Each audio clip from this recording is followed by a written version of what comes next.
Welcome back to Cooking with Bob.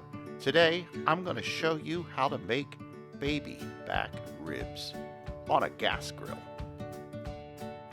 Here's how I prepare the grill for indirect cooking.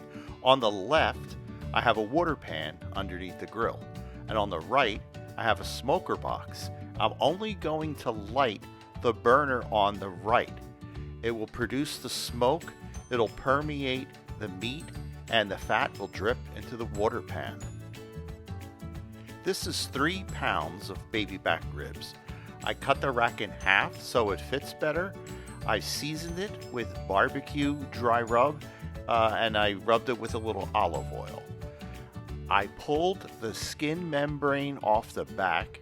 If you need help with learning how to do that, get in touch with me. So now the ribs are on the grill. I'm going to fire the grill up, and I'm not going to lift that lid for 2 hours. So it's been 2 hours. You can see the bones are starting to appear as the meat shrinks down a little bit. The top is starting to crack. That's what you want to see. So now it's time to put the foil on. Look, Coach, we put the foil on. Now make a comment if you know what movie that line is from. Now we're going to close the lid again, and we're not going to lift it for another 2 hours.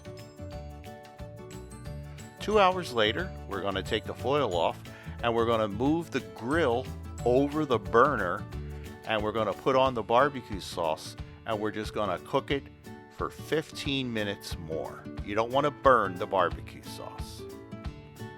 They look amazing. I like to cut them up before I bring them to the table. It just makes it easier to serve, and people can pick the ones that they'd like. Anyway, that's how you make ribs on your gas grill. You can always ask me a question or get in touch with me if you want to know more. Thank you.